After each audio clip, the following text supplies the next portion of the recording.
I guess we should just start. Um, it's noon on Monday, April 12th, and welcome all. We're so glad to see, to hear so many people are actually joining our organization, the FDA Alumni Association, to hear this presentation. Thanks, first of all, to our activities committee that's run by Deborah Livornes and Angela Hogue for organizing this for us. We really do appreciate all the work that you do. So unfortunately, we're still a year into the pandemic. We're now still meeting virtually, which is very sad. But the silver lining is that we were able to get a wonderful speaker who's calling in from South Carolina on vacation. So we have Dr. Jesse Goodman with us today. He's clearly an FDA alumni member, and as most of you will know him from his time at FDA. He was the chief scientist at FDA. He was director of CBER, and he was also senior advisor to the commissioner. But relevant to his perspective, and one of the reasons we really wanted him to call in today, is that currently he's the director of the Georgetown University's Center on Medical Product Access, Safety, and Stewardship, which focuses on informing in science-based policy to address public health needs in product development and access, along with dealing with antimicrobial resistance. So he's an attending physician in infectious disease at Georgetown, at the VA, at Walter Reed Medical Centers. He coordinates a multi-institution National Capital Regional Coalition on Antimicrobial Resistance and the COVID Vaccine Analysis Team, which is called COVAT. He serves on the board of GSK and is currently chairing its science committee and is on the board of Intellia, a gene therapy company. And so with that, let me, Jesse, thank you, or Dr. Goodman, I'm going to call you Jesse if you don't mind. But we so appreciate you being talking to us today. So for all of those of you that are on the call, if you want to put your questions in on the chat, we're happy to, I'll read those off and I'll flag them for Jesse or Dr. Goodman as we go forward. So the title of this talk, Jesse, is A Year into the Pandemic, Where Are We Now and What's Next? So do you want to just tell us where we are right now? We're on the map of a pandemic and tell us where we are. Clearly, we've got a lot of variants happening, but many people are getting vaccinated. So just, could you start there? Yeah, so, well, I think we're in a very critical juncture. We're hopefully in, for the US at least, a turning point. But for the rest of the world, really still in a very difficult position. So in the US, we still have accelerating cases. We still had 48,000 new cases yesterday, I think. I'm just looking at some numbers I wrote down, which is an 11% increase compared with 2 weeks ago nationally. So cases are going up. It's a younger demographic. So in general, the deaths have been going down, but also in the last 2 weeks, hospitalizations have gone up about 10%. So we are seeing very rapid and spread and high levels of infection in the US. But at the same time, we have the really exciting development that, I think it's about 62 million people in our population have been fully vaccinated, and at least 100 million have gotten one dose of vaccine. So we're starting to get to a point where vaccine could have a significant impact on the pandemic and where vaccinated people can start to feel at least somewhat protected. So as the CDC director and public health authorities in general have been saying, it's a really important time to continue the progress in vaccination, but also with so much disease circulating, to keep up our guard and continue the public health protection measures. And I have to say, being down here in South Carolina the last couple of days, it's very clear it's a different situation than what you see in the National Capital Region, where most people do still follow social distancing and when in close proximity or wearing masks. A very different situation. And when you see it, it's not that surprising that something like 30 states still have rates that are increasing. So critical juncture, and nationally, again, half of the cases or more are of the UK variant at this time. It's a variant that vaccine looks quite protective against, but it's also more contagious. So that's partly part of the reasons we're seeing the vaccine still racing some, I mean, the virus still racing somewhat ahead of the vaccine. So we've got a couple of months, I think, where vaccination can start getting to a point where it really has an impact if we can all hold on. And obviously everybody is very frustrated and wants to get back to normal. Definitely. We'd like to hold one of these lunches in person soon. So, so why are they seeing an uptick in younger populations? Is that just because they're closer in proximity? Or is the variant after, you know, are the various variants going after that population more? I think no one really knows, but I think what we've seen, it's probably a number of factors. People who are young historically, whether it was HIV or anything, don't see themselves as at risk. So generally their behaviors are not as socially modulated by norms, and especially in a time when the messaging has been confused. So they see themselves as having less risk. They may have friends who got sick and weren't very sick. And as opposed to the older population, which has increasingly been vaccinated, and even though vaccinated, practices more distancing behavior. So I think it's that getting close together, not being vaccinated yet. Hopefully that will change soon.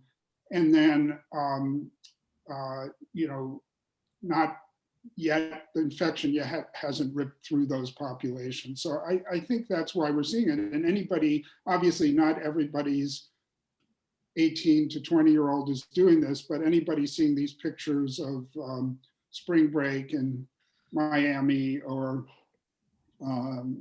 you know, other things like that can sort of see that at its extreme, there are a lot of behaviors that can really contribute to the spread of the virus. And all of my colleagues are seeing in all of our hospitals a younger population, even the hospitals. So even if you're much more likely to do well when you're young, there's still, as more and more young people are infected, we're seeing, even though it's a small proportion of them, a significant number end up in the hospital. Interesting.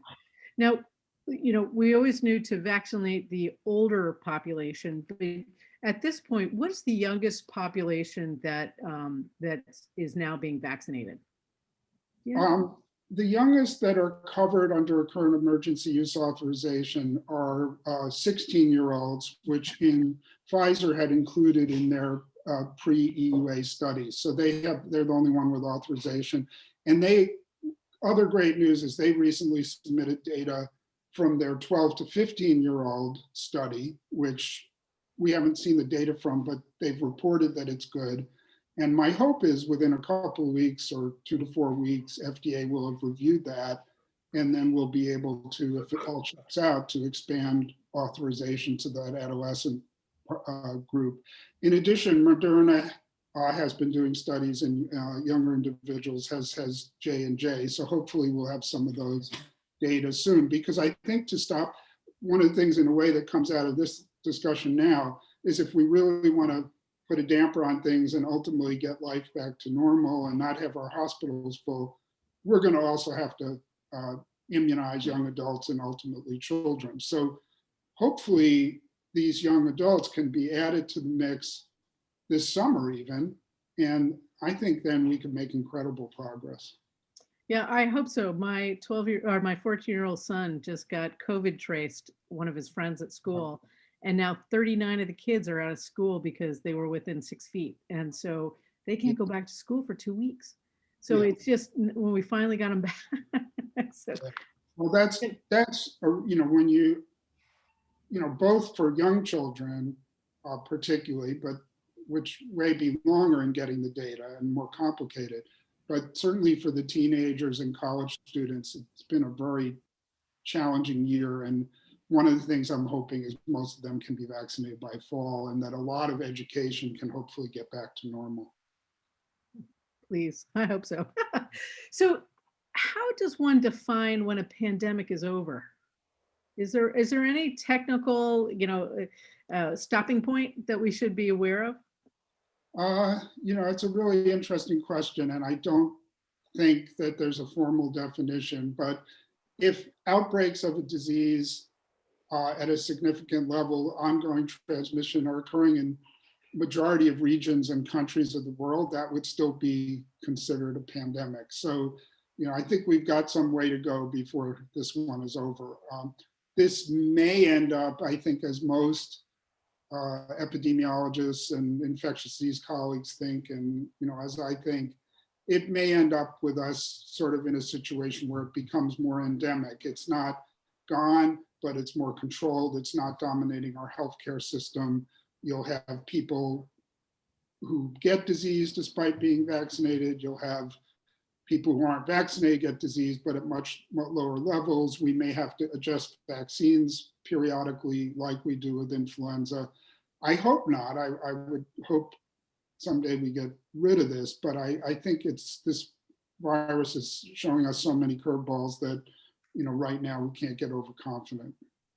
Well, do you think that this time, that in the fall we'll start be looking at on boosters and really looking at a significant more antibody tests?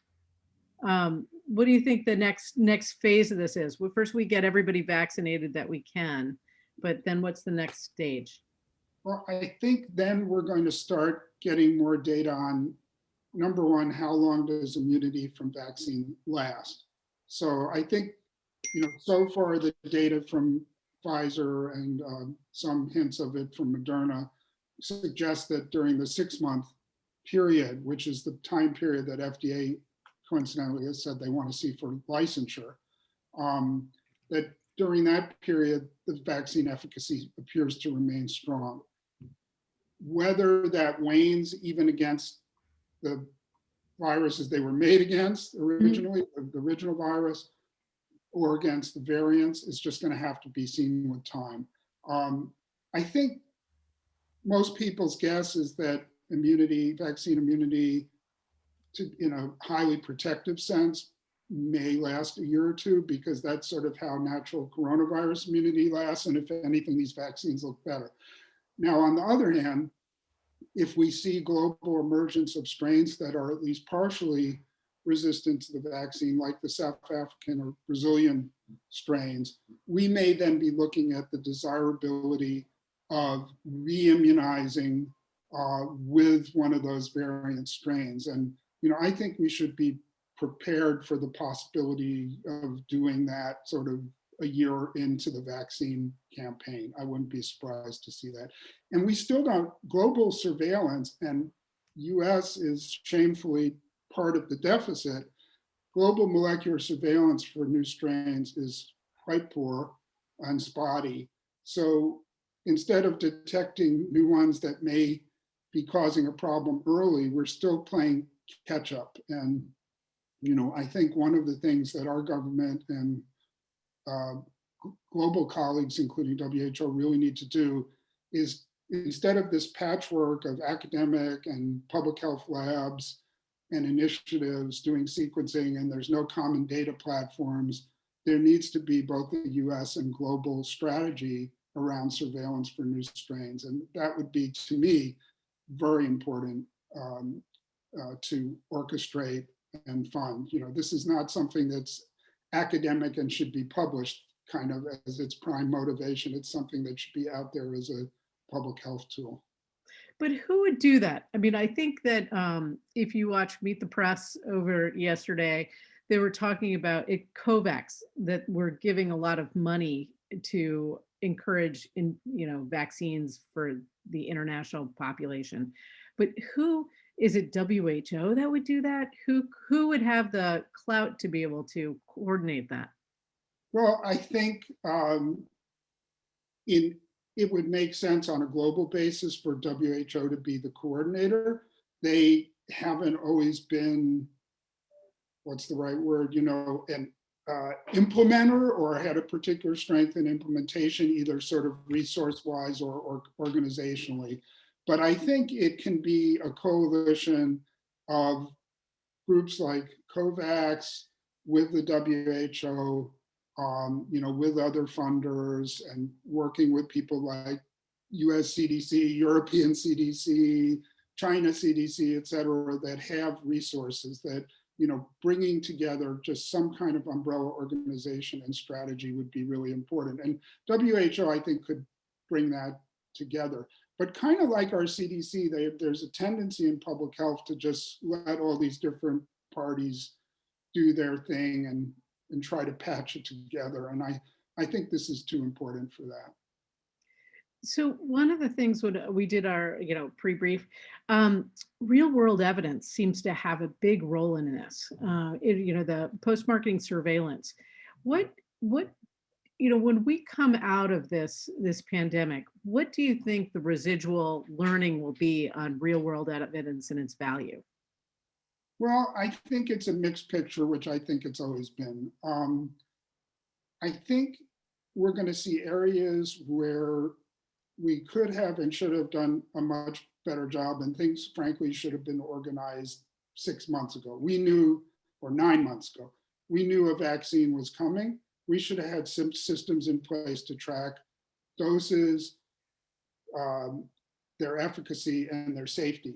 And those things have been still pretty confused and not all brought together, and everybody's playing catch up to get those going. So, and that's an area where real world evidence is what you must use and could have a lot of power. So, for instance, we should know about every breakthrough infection. We should be sequencing a portion of them. We should be able to compare it among the different vaccines. And so having that kind of information architecture and putting data in the health system together with public health data to do that is just incredibly important. And we need that for future pandemics and other things. I think that what we also have seen, though, is the danger of, quote, real world evidence, especially if not well done, in assessing efficacy of products for which we don't have well-controlled clinical data. So we've seen time and time again that the public and healthcare practitioners don't understand that just because somebody they know gave 100 people a drug like hydroxychloroquine and none of them died, that therefore that might work. So I think we've seen things like with convalescent plasma, where people have tried to take real world evidence, and there was this huge expanded access program that FDA and HHS supported, and actually where if you cut the data any which way you wanted, you could find signals of efficacy that just have not been borne out by controlled trials. So I think there's some cautionary tales there about just thinking that we can use healthcare data to make efficacy decisions. All it can do is give us signals, I think. So I'd say, again, telling us how important the health system is as part of the public health response. And one of my pet peeves about this country is the disconnect between public health and the health system. They speak different languages, they have different data. There should be a huge effort to bring that together. And that doesn't just mean giving more money to everybody. Again, it means dealing with some of the difficult organizational issues. Yeah, I did talk to a regulator in the EU who it's a country that has a really good data set. They have everybody's health records. And so they're able to go back and they're starting to look at head-to-head trials on, which vaccines work best for whom. And I think that's something that's pretty interesting. And that's where real world data could go if we had the right systems. And we don't seem to have those systems, but. Absolutely. And you bring up another thing that I think we really did not do very well in this country and that Europe did better, which is rapidly mobilizing clinical trials. Now, myself and many other people who went through the pandemic, who went through Ebola, said we need to be prepared to do that, to do real science right at the start of the emergency. And whereas the UK and their recovery trial and the WHO quickly stood up multi-arm clinical studies, and that's why we know that steroids help people with COVID. That's probably had the biggest signal effect on mortality. we in this country, have managed to do very few well-controlled studies, except for those largely driven by, commercial sponsors, which are good, but can't always address the same thing. And also, those could be much more organized so that we could compare one product to another, for example. Even in the vaccine studies, which NIH has done a wonderful job of supporting for several of the vaccines, case definitions may differ from study to study. So it becomes very hard to compare data across them. And I think that's an area where the government and FDA could really help in the future. Well, definitely we're going to walk out of this with a lot of COVID learnings, if that's going to be our silver lining about how to do things a little better. Absolutely. But let me just take a moment and let's ask you to look forward. And clearly this is not a political discussion, but if you look forward, what do you think the current administration needs to focus on or do in a way as the pandemic is kind of shifting in this, even though the rates are still high, you've got the vaccination coming along.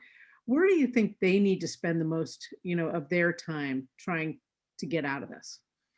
Yeah, so I think they've obviously devoted a lot of immediate attention to the vaccine supply and to distribution and immunization. And that's good, and it's gotten more people vaccinated. However, I think there's a whole bunch of second order things, some of which I mentioned, that are not getting, that may take 3 to 6 months to get going, that have not been getting the same attention, so are coming forward a little too slowly. So I think, I mentioned the strain surveillance and a systematic system for that, looking at vaccine breakthroughs, looking at vaccine safety. We have a very concerning signal that I think is probably real with AstraZeneca's vaccine and cerebral and abdominal venous thrombosis in Europe. Europe is also looking at J&J's, which has a very similar technology. We've given 4+ million doses of J&J vaccine in this country, and we haven't yet seen that data. So I think making sure we're way on top of that. And then I think as we, I think again, this administration is trying to do it, but there's a lot to deliver there and there's a lot of way to go. I think we were talking before we got onto this meeting about vaccine hesitancy and the public's concerns about vaccines. You don't solve that just by saying, hey, you need to take a vaccine, or hey, I'm the government, the vaccine is safe. That takes a huge on the ground effort with people trust, being able to talk to them one-to-one. It takes being able to take the safety data that should be generated and show it to people who might be skeptical, show them we're monitoring it. I think that's going to be really important. I'm concerned we're still going to have a significant number of people not wanting vaccine in the next 2 to 3 months when we most need them to get it. And we've got to make that case well and connect with them. And again, I don't think just sort of saying we're going to spend $1 billion on a public relations campaign. I mean, that's great, but how does you go from that to the ground level, which is where people decide, with their doctors, with their church, with their golf partners, with their buddies on the street corner. So, that's something that needs it. And then I think we're hearing a lot already, and I saw this in government from both Republican and Democratic administrations, that we're always fighting the last battle. We're preparing for the last disaster. And we should not just think about these periodic infusions of huge amounts of money for preparedness, but think about what is it, how do we need, are there ways in which we need to restructure things? Are there things that it's not just about money, but it's about how we do it? And, my example of connecting the public health and health systems and their data, getting the healthcare system more involved in knowledge generation, in emergency responses, in supply chains, which, is a whole other problem we haven't talked about yet. Our supply chains from vaccine ingredients to the fermenters used to make biologics and the disposables, to drugs, to dialysis equipment, to masks, they have been totally stressed. And that's another thing where we need to bring the public and private sectors together to solve that, because in any disaster that will be a problem. So I think there's a wonderful opportunity, but we just have to say, are we really willing to take on the real problem rather than the political problem? So the political problem means you pass a bill, everybody pronounces, we've given NIH this, we've given CDC that. Taking on the real problem also asks those people to do things differently, not just to do more things.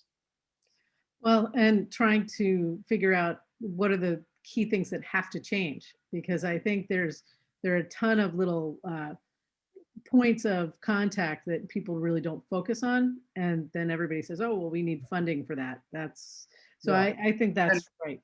And the one other thing I'd add is, if we think we have a problem in this country, I mean, we have put more resources in many of these areas than many other countries in much of the world, which of course, much of which can't afford to. But I think this pandemic tells us what we infectious disease doctors have always said, which is we can't just strengthen our own country. We have to work across the world. I mean, there shouldn't be a situation again where an outbreak is occurring and the world isn't notified. There shouldn't be a situation where you need to produce vaccine for the world and you can't do it, where countries are bidding against each other. And there shouldn't be a situation where you're raising money for that in the middle of a pandemic. So we sort of need, not just in the US, kind of a preparedness and insurance structure that allows us to fund responses in emergencies, but we really need that globally. So COVAX is great, but they're fighting right now to meet the ambition of having enough vaccine for 20% of the world. That should not be acceptable to the world in an outbreak like this. I mean, it is the best that's ever been done. It's people coming together across the world. But one of the things I noticed today when I rechecked the statistics before getting on this call is basically the whole rest of the world has immunized 1/10 the number of people that the US has. So that, and that's not just, oh, I feel sorry for people. I do. It's humanitarian, the wrong thing. But it's also that then the virus is continuing unabated in all these areas. It's the economic chaos it causes is huge, and the cost to our country and other advanced economies is huge. And then those new variants are getting generated in places where the where the virus is, just replicating and spreading like wild, including right now the US. So we can't control infectious disease in just one country or at just one border. This is a global enterprise. Which that's a big that's a big problem. So, just starting small, if you could think of the playbook that has been created for CBER, what do you think CBER did really well during this pandemic that we might be able to, we'll have a next pandemic because historically we have pandemics. So what is going to be part of that CBER playbook for the next one? I think they did a number of things really well, and some of them are things I like to think I helped contribute to and worked with people on. One was the idea that you could be an effective, stringent, tough regulator, but also work collaboratively with other parts of HHS and communicate and interact in a highly interactive, constructive way with industry during an emergency, and in general, but particularly during an emergency. So I think they were very clear in putting guidance out. My understanding from everybody in industry is that they were, despite the time stresses and everything, incredibly interactive, at least in the highest priority projects like these vaccines. And yet at the same time, they were able to stand back and see what I've always said is FDA's unique role. In a crisis, FDA should be calm and science-based, and when everybody's running around saying this or that, or there's misinformation, or there's extreme politics such as there was, to sort of step back, be transparent, and give people the sense that they're doing their job and actually then do it. I think their transparency, because of the political pressure that had been placed on them, including by the White House, there was a lot, and we're still dealing with, there was a lot of mistrust of these products and particularly of vaccines. They did a great job of, having real transparency, putting out very clear guidance, which helped manufacturers, but also helped the public see that there was somebody there doing their job for them, having their advisory committee meetings in public and putting all the data out there.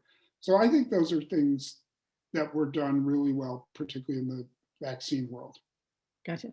So let's gently talk about some of the missteps that happened aside from politics and that kind of thing. Is there anything that for the next playbook that should be done better? And just caveating that, clearly when you're in the throes of a pandemic or something you're not expecting, there are always going to be things that could be done better. But are there any things that you look forward? And I guess I keep thinking about what are these COVID learnings so we avoid problems. Well, and I don't think just for FDA, for all the agencies, including CDC also. I think some of this is about leadership and culture, and FDA has things to be proud of there. But I think, what I just described with vaccines didn't always happen. And there was certainly, it was very late in the game, as far as I was concerned, that the FDA commissioner and leadership really sort of stood up and said, hey, wait a minute, we're only going to make decisions based on science. And when they did that, they did a really good job of it. They went out with, articles in the paper and this and that, but a lot of damage had been already done. And it's not going to go away overnight. There was really, and a lot of this was from leadership in the White House saying things like, I'm going to tell the commissioner to do this. FDA, why don't you approve this? But then I think both the scientific and political error was the hydroxychloroquine EUA. As a clinician, the day that happened, I said to myself, there's just not the evidence for this. And even if it's just this good desire to get something out there for the American people, to do that based on such weak evidence and under obvious political pressure is going to harm the agency's reputation and trust when it comes to the vaccine. So I think there's a lesson there for leadership at FDA, for staff at FDA who, that really your principles and your expert opinion really matter and how important that becomes. And, as I said, I think ultimately that got turned around, but I do think that was damaging. And there wasn't as much transparency around some of those decisions. And I think something we also talked about before, which is if there is desire and pressure to get things out there, there should be equal or more desire to get the studies done to determine whether they really work. So I'm very troubled that there was a convalescent plasma expanded access program absent a real plan. And FDA doesn't really own the blame for this. It's a government enterprise-wide thing, but NIH, ASPR, BARDA, all those people, in a way, FDA could have said, we don't want unproven things widely used without there being a clear plan that how we're going to get the scientific answer quickly. Right. For example, on convalescent plasma, I've done the calculation within 2 months of this pandemic, they could have had an answer on it from a well-controlled, large multi-center study.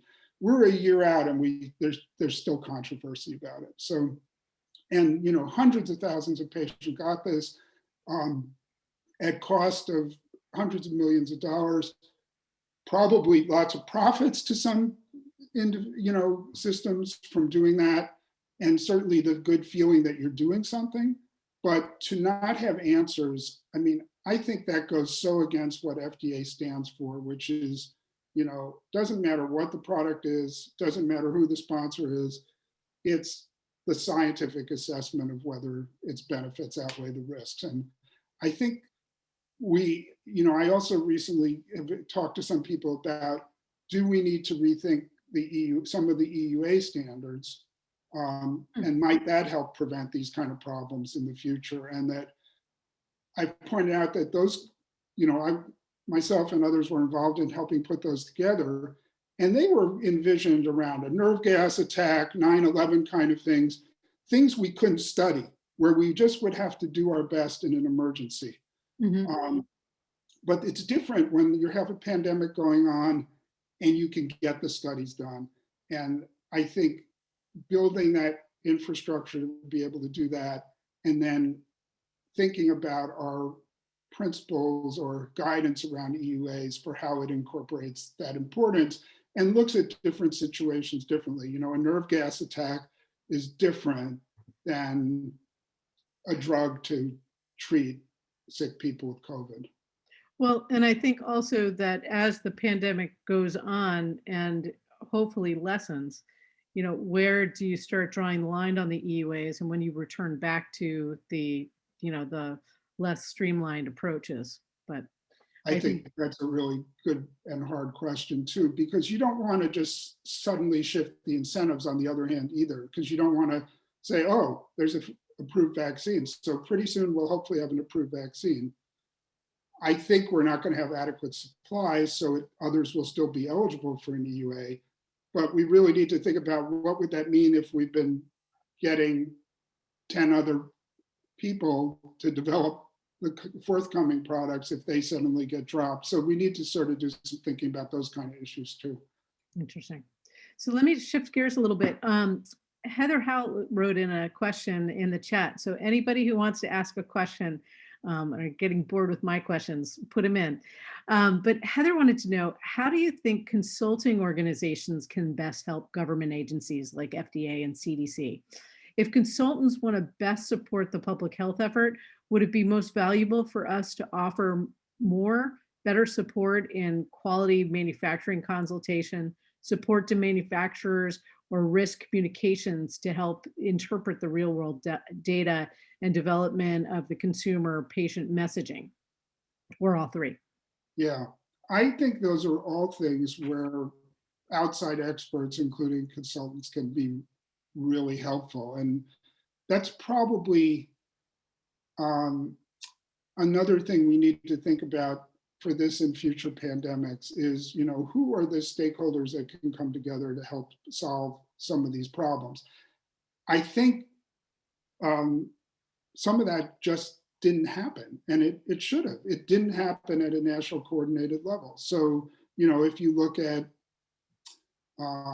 testing, sort of industry was only kind of brought in late, and there wasn't a coherent strategy developed nationally. But I think those are all things, and I'm also glad you hit on a very important thing that we've seen huge problems with, which is the manufacturing. And I think that one thing we did during the 2009 pandemic is we actually, not we FDA, but FDA was very attentive to the manufacturing issues. The good thing was we were dealing with licensed manufacturers and licensed processes. Here you're dealing with brand new technologies, many at manufacturers who haven't had experience scaling up to commercial scale. So this was a setup for problems, and we have seen them, one after another.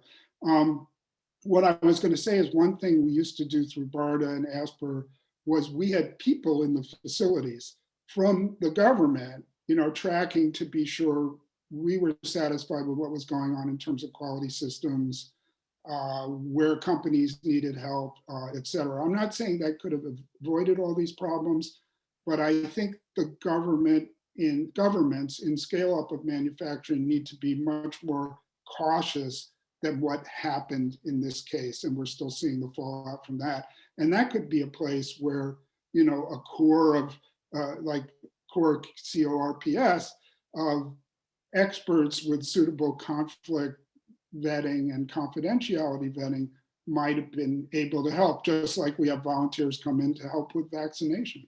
Mhm, mhm. So Deb Otter wanted to pick up on that consulting question, and she asks, how can FDA alumni and the FDAA help with the pandemic or the next one?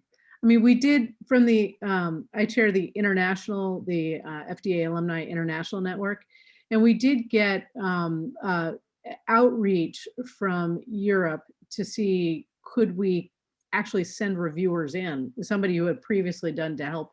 And then we kind of backed off of that concept.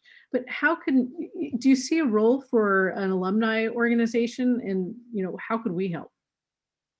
Uh, I I think that what you brought up a few months ago in the pandemic, Nancy, the idea of, are there people, could you do some matching of people who either have some spare time on their hand, whether they're retired or not working full time, or just are willing to help out in an emergency, and sort of match those skills in FDA alumni with what the FDA might need.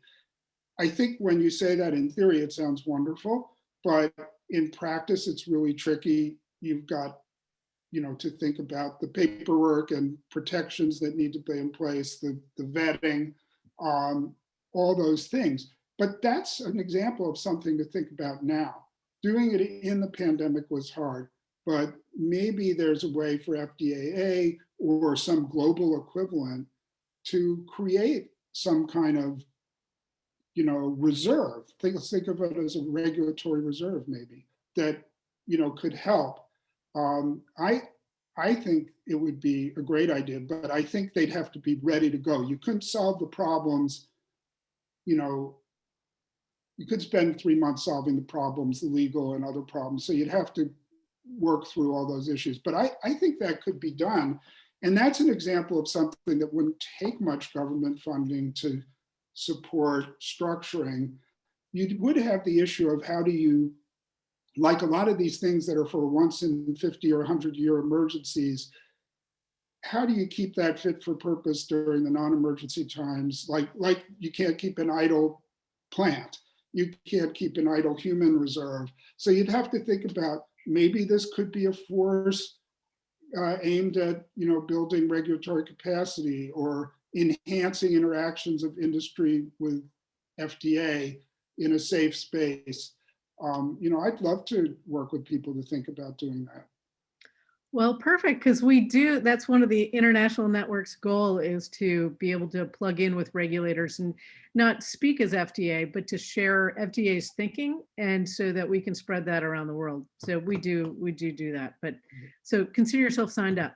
Uh, so I guess let's see so then I'm just going to read some of these questions. So Deb. Deb said, Lebanon, I always screw up your last name, Deb, sorry.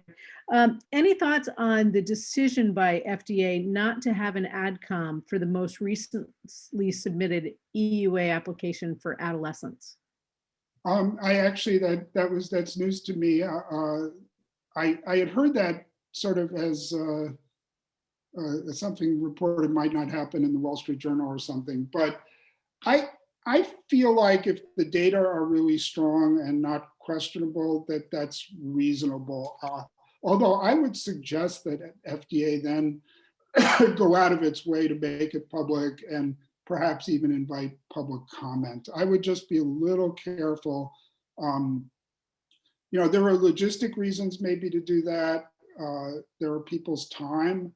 I don't know. My bias, I might have wanted to have one, because I just feel like there's so much scrutiny, and that even the price of a 2-hour meeting and posting the things, and for worried parents and everybody else, I think that juice might be worth the squeeze, but I don't feel strongly that that's a mistake.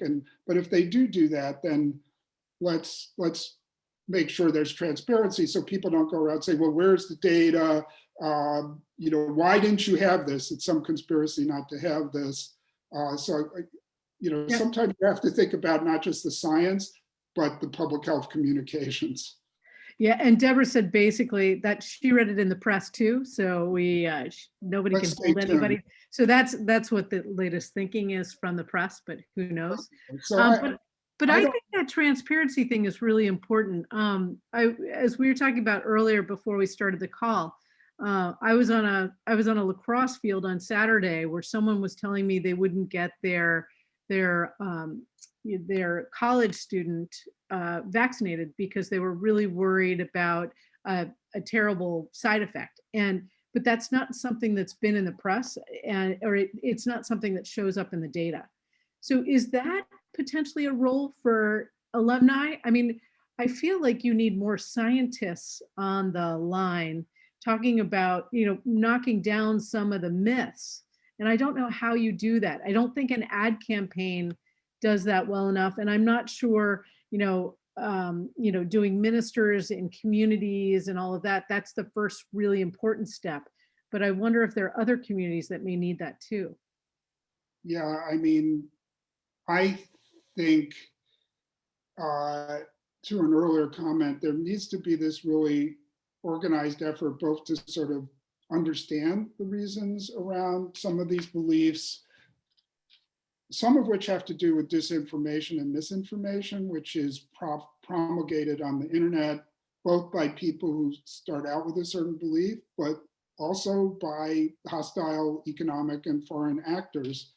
Um, but then we do need a strategy to take advantage of people in their communities can trust. Mhm. And, you know, it's a fine line between if you create some giant government communications program, people will then say, oh, this is a giant government communications program.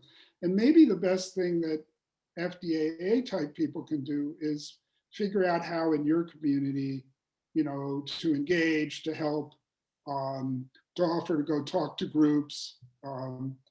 But we need a national strategy about this. It's not going to be one size fits all, but there's got to be a way to take the energy of people who care about this, because it is a big problem. And this is not going to be just for this pandemic. I mean, there's been a mistrust in science, even though I would be very careful if I were industry right now, getting too excited about what's going on. I mean, it's wonderful what industry working with governments has managed to do. But number one, that's not over yet. We are seeing some adverse event issues. There are some concerns being raised. And number two, there's still a lot of mistrust, and it's not going to erase that overnight. And a lot of it has been engendered and politicized. Look at what we're seeing now around voting rights and things like that. So I think um, industry should not conclude, well, we created these miracle vaccines for this pandemic, and therefore we don't have to worry about trust in science. We don't have to worry about trust in medicine. I think we have to worry about that a lot. And it's something you need to earn. It's not something, again, that money can buy. So I think an ancillary piece to that is also trust in consortia. I think that I hear a lot of industry folks really starting to say maybe we should do more consortia, a lot of pre-competitive, interactions and things like that. Do you think do you think that's another one where you have to be really careful too? Because it seems like one of the learnings from COVID is look at all we can accomplish when we all work together. But then, I just wonder if that's going to become suspect in some way, just from people who worry about, government being too close to industry. Yeah, no, I think that's a really important thing to be aware of and balance to try to maintain. I think we see this in the patient representation movement, or what I'm forgetting what we call it generically, but all these patient groups and All stuff. the patient voice, Yeah, yeah. and so much of that is so incredibly important because it provides this important perspective. But it has to be transparent about its funding, its who's engaged, and its purposes. I do think that pandemic preparedness and dealing with the, um, we haven't even talked about like COVID long haulers and post-COVID.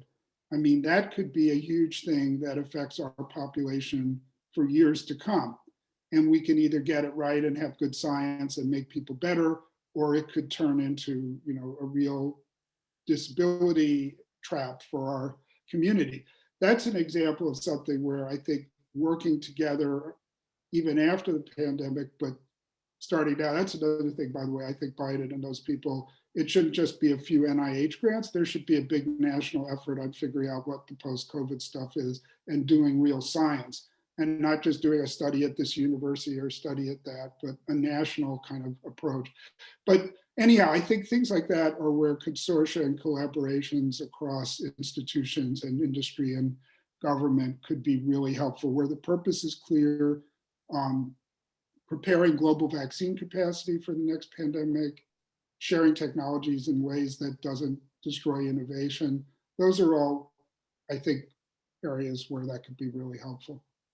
Well, I really like that idea of focusing on all the, all the health problems that are going to be coming from COVID. I mean, it's one of those where somebody just sent me a link to a COVID cookbook for people who their sense of taste and smell didn't come back, and Yeah. it's an effort to try to build up, those tastes and smells so that maybe you'll have something at the end. But I, and that's just a detail.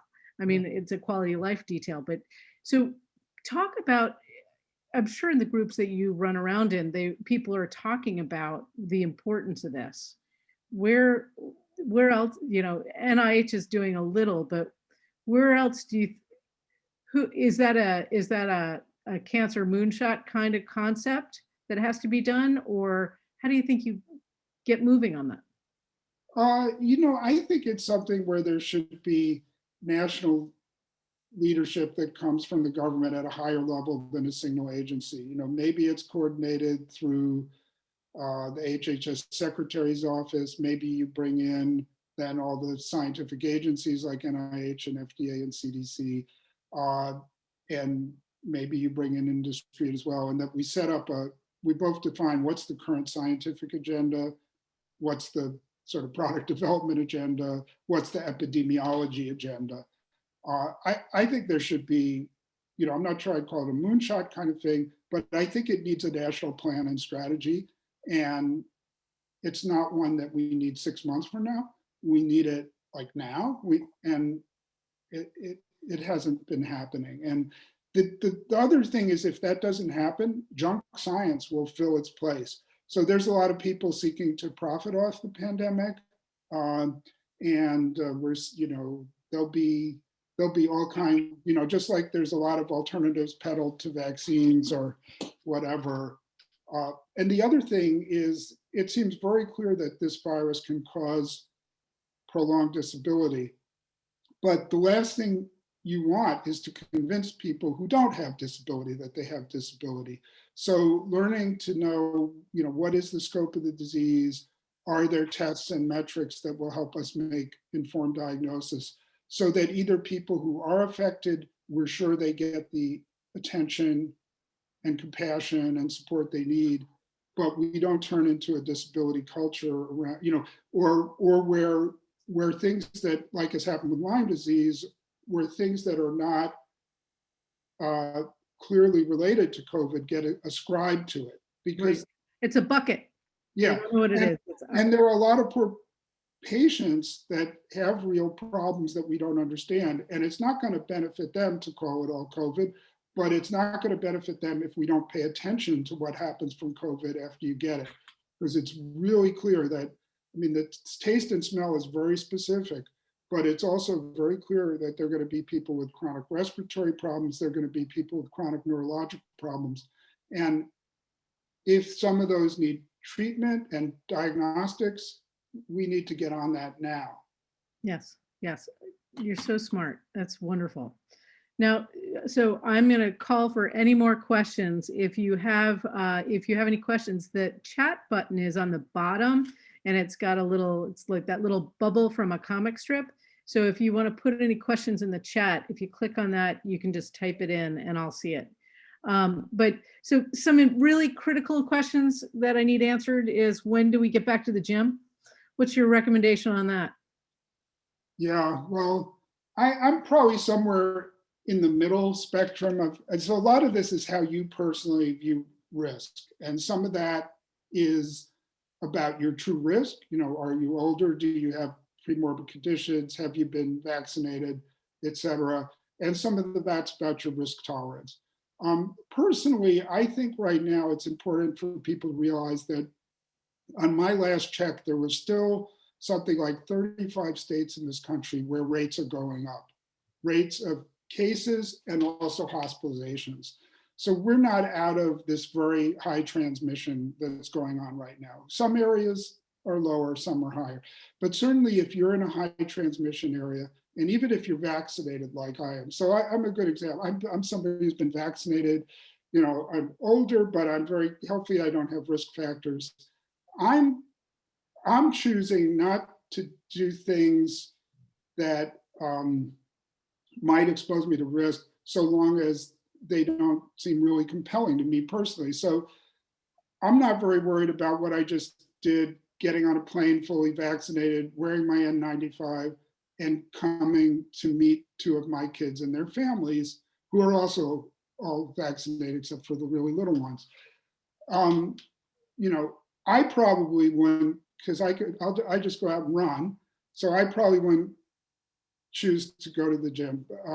I think it is really important for people to realize, I was saying this, people hear these numbers like the quote vaccine is 95% effective. And then they think, oh, well, I just have this minuscule risk of getting infected. You know, it's only a 5% chance I'll ever get infected. But what that really means is that, you know, if you vaccinated 30,000 people, there's still a substantial number of people who get infected. And, you know, as we heard recently from the state of Washington, we're seeing more and more reports of hundreds of people who were vaccinated who developed disease. So we're going to see that for a while. And as long as there's lots of disease circulating, your risk is reduced. We believe your risk of getting severe disease or dying is even probably more reduced. But one of the things that's gotten me maddest in all this risk communication is people from the government to the companies issuing these press releases saying the vaccine is 100% effective in reducing risk of illness or death. And where those were severe illness or death, and those were based on like N's of 5 and 10 in a clinical study. So, you know, we just— you pay attention to those numbers too much. Oh, yeah, stop right, it. right. It's Right. those pesky numbers. I'm going to cut you off there. We have 2 questions, rapid fire, and you've got 2 minutes. So you got a minute for each one. So one is, what are your recommendations with fully vaccinated people with unvaccinated children? So I'm not quite sure what Caroline, I wish I could, but Well, you answer. I mean, Get rid of the kids? yeah, right. Rent them out for a while. I think, you know, recognize that they could get infected, that you're at very, you know, generally, especially little children have not seemed to transmit that much. Certainly teenagers and adolescents do. So I would just say, you know, keep that in perspective. Also, you know, when groups of kids get together, maybe your kids are, you have pretty good sense of what they do. You may not have as much sense of others. So, you know, with kids, they tend to do very well, but there is this disease of, you know, multi-system inflammatory syndrome, which can be really awful. And again, I wouldn't ruin my child's life totally around it, but I would try to reduce their exposures to people, you know, are pretty careful. Yeah. So the last one from Chen, for future diagnostic and testing, do you foresee a more centralized federal approach compared to the hundreds of individual EUAs issued by FDA for current COVID testing? I think that's a great question. Maybe we can, if you guys will stay 2 minutes and then we can answer that. No, that is just a terrific question. And you brought up an area we didn't even discuss that is critical. And I think I would say the answer is yes and no. We had, I mean, this is an area where FDA did not perform well, okay, nor did CDC. And right away in 2009 H1N1, we called the manufacturers in and said, we're going to need, if there's a pandemic, we know that the state and federal health laboratories are not going to be able to cope with the testing demand. So we have to bring the major manufacturers who have existing platforms in every hospital in the country on board, and who also have expertise in creating tests. Okay, so we veered from not doing that to then a free-for-all where, for example, serology tests for a while, FDA stepped back from regulating. And we need to sort of do both. There needs to be a nationally orchestrated approach to making testing available, testing both for medical use and for public health purposes and surveillance. And that involves facilitating the development of tests where FDA, CDC, and NIH can help. That involves, though, industry's capacity to develop and distribute tests. And in a pandemic, that needs to be brought together and well orchestrated. So it's not one or the other. It must be both. And FDA has a critical role. And I think in many ways, FDA ended up doing well. I mean, the EUA, this has been an example of why an EUA is important, because at least with these tests where there's fairly limited data, there are some minimal standards of performance, and the public and healthcare providers can understand that performance. Whereas for things that were distributed without EUAs, it was a disaster. So this is I'm so glad you brought that up, because I think being prepared for diagnostics is sort of one of the things we really got wrong. And I'm saying it's not FDA. That should have happened at the government-wide level, and FDA is an important enabler. Great. And that's, that's with all these variants, that's going to be really important. So with that, since it's 1:02, we've got to stop. But Jesse, thank you so much for your time. This was really interesting. You just have so much knowledge to offer. So thank you very much for taking the time. Well, my pleasure, and thanks to folks who tuned in, and all my best to everyone. Excellent. Okay. Bye. We're roping you into the FDA activities. Just know. Bye.